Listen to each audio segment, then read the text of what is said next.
அன்பான சகோதர சகோதரிகளே, இன்று இரவு நேர தேவனுடைய வார்த்தையானது எரேமியா 31 இஸ்ரவேல் என்னும் கன்னிகையே, மறுபடியும் உன்னை கட்டுவிப்பேன், நீ கட்டப்படுவாய். மறுபடியும் நீ மேள வாத்தியத்தோடும் ஆடல் பாடல் செய்கிற களிப்புள்ள கூட்டத்தோடும் புறப்படுவாய்.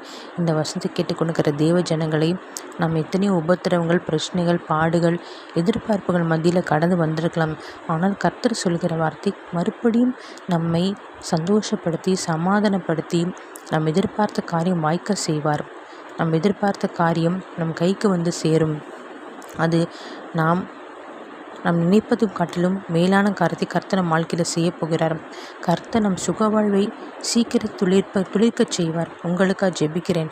கர்த்தாவே ஸ்தோத்திரம் ஆண்டவரே, இந்த வசனம் எங்கள் எல்லோருடைய வாழ்க்கையிலும் தகப்பனே இயேசுப்பா நடக்கும்படி ஜெபிக்கிறேன்ப்பா. ஸ்தோத்திரம் கர்த்தாவே. எத்தனையோ பேர் ஆண்டவரே விடுதலை இல்லாமல், மீட்பு இல்லாமல், சமாதானம் இல்லாமல், சந்தோஷம் இல்லாமல், நோயில் அவசியப்படுறாங்க ராஜா. கடன் பிரச்சனை ஆண்டவரே தவிக்கிறாங்க தகப்பனே இயேசுப்பா. ஸ்தோத்திரம். வேலை இல்லாமல் தகப்பனை திண்டாடுறாங்க தகப்பனை. குழந்தை பாக்கியம் கஷ்டப்படுறாங்க ராஜா. திருமண காரியத்தை கைகூடாத படிக்க தகப்பனை தடைகள் இருக்குது ராஜா. இப்படி எத்தனையோ காரணங்கள், எத்தனையோ பேர் திவண்டு போயிருக்கலாம் தகப்பனே. அவர்களையும் நீங்கள் மறுபடியும் கட்டுவித்து தகப்பனே அவங்க சந்தோஷமாக சமாதானமாக இருக்கும்படி நான் ஜெபிக்கிறேனப்பா. சோத்திரங்க தாவி.